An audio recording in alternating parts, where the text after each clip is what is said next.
May 27th, 1941, the North Atlantic heaves beneath a cold, grey dawn. Mist rolls over the waves, swallowing the horizon. Out there, a shape burns in the distance, a shape once feared across the world. The German battleship Bismarck, pride of the Kriegsmarine, is dying. Flames climb her decks. Steel shrieks as it twists under pressure. The smell of burning oil and cordite hangs thick in the air. British shells have torn her open. Hundreds of men rush to the rails, desperate, helpless, their faces blackened with smoke and salt. The roar of battle fades. Only the sea remains, restless, endless, indifferent. Through the haze, British warships HMS Dorsetshire and HMS Maori appear, their silhouettes dark against the morning light. The men aboard them stare in silence. Below, in the freezing water, hundreds of German sailors fight to stay alive, the same sailors who, only days ago, had sunk HMS Hood, killing more than 1,400 British men. And yet, the order is given: lower the boats, throw the ropes, rescue them. In that moment, something extraordinary happens.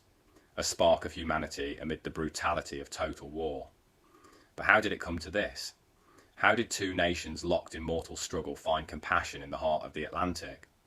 The answer begins nearly 2 years earlier, when the Atlantic itself became the longest and deadliest battlefield of World War II. Britain, an island nation, survived on its convoys. Endless chains of merchant ships bringing food, fuel and weapons across the ocean. If those supplies stopped, the nation would starve. Winston Churchill would later confess, "The only thing that ever really frightened me during the war was the U-boat peril." Across the water, Germany's navy, the Kriegsmarine, had been rebuilt under Hitler's shadow. Unable to match Britain's ship for ship, Admiral Karl Dönitz unleashed his packs of submarines. They called them Wolfsrudel, wolf packs. Sleek, silent, deadly.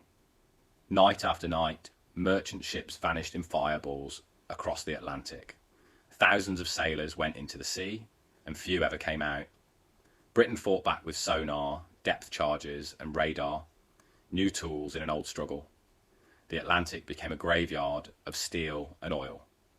Yet beneath this invisible war, another plan was forming in Germany, a plan to strike not from beneath the waves, but from above them. Grand Admiral Erich Raeder believed that massive surface raiders could tear through Britain's supply lines and shatter morale. From this idea came Scharnhorst, Gneisenau, and then, the greatest of them all, Bismarck. Commissioned in 1940, she was the most powerful battleship ever built by Germany. 8 15-inch guns, armour thicker than a man's height, engines that could push 50,000 tons of steel to 30 knots. To Germany, she was invincible. To Britain, she was a nightmare waiting to wake. In May 1941, she sailed from Gotenhofen with the heavy cruiser Prinz Eugen on a mission called Operation Rheinübung to break into the Atlantic and destroy the lifeline of Allied trade. British intelligence caught the scent. Patrol aircraft sighted the ships off Norway. The alarm spread through the Royal Navy.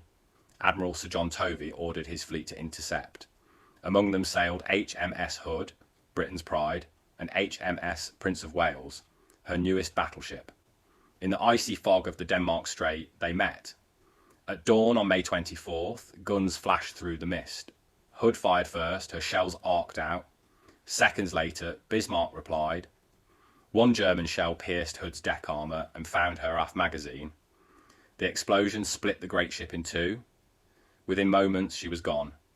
Only 3 men survived. The shock tore. Within minutes, Rodney's shells tore through the German battleship's bridge and forward turrets. One hit exploded in the conning tower, another ripped through the deck. Fires raged out of control. Still the crew fought, reloading, firing, refusing to surrender. Captain Ernst Lindemann and Admiral Günther Lütjens remained at their posts, calm amid the ruin. Lindemann's final words to his men were said quietly. "Men, stand firm. We are going down with our ship." By 10 o'clock, Bismarck was finished. Her guns silent, her superstructure shattered.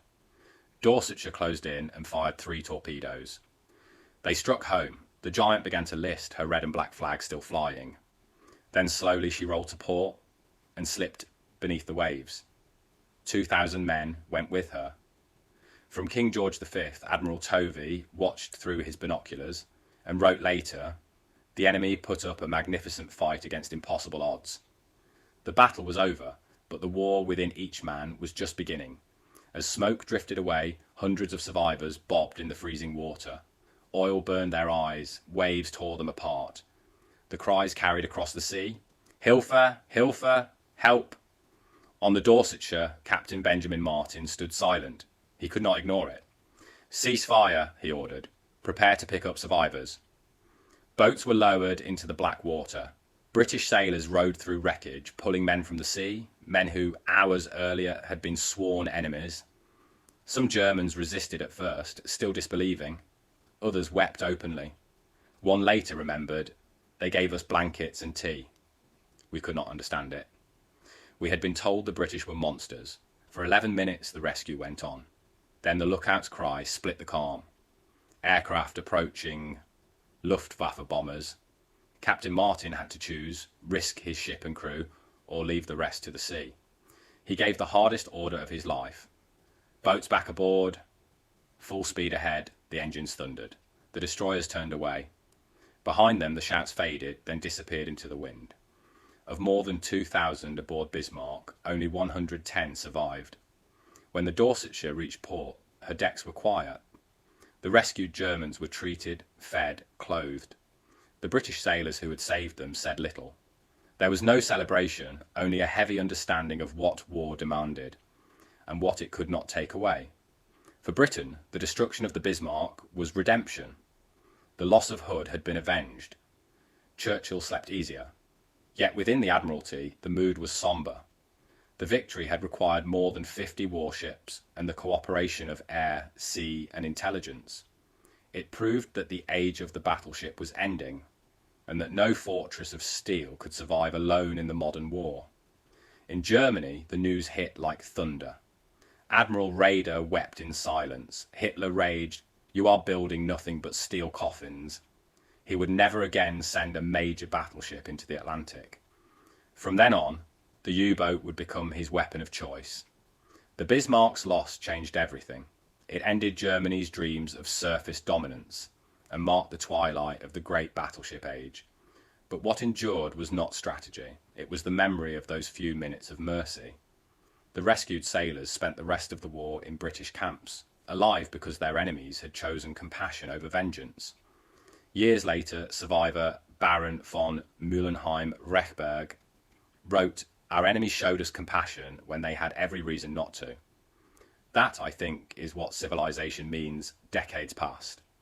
The war ended, the Atlantic grew quiet.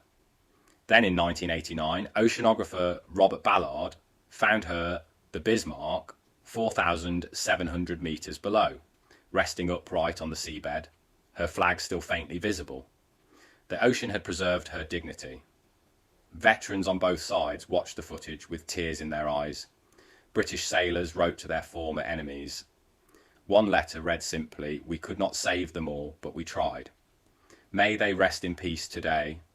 Her story endures, not as a tale of victory, but of understanding. Because in that freezing Atlantic, amid wreckage and oil, two groups of men discovered the one truth war could never erase. That courage and mercy can share the same deck.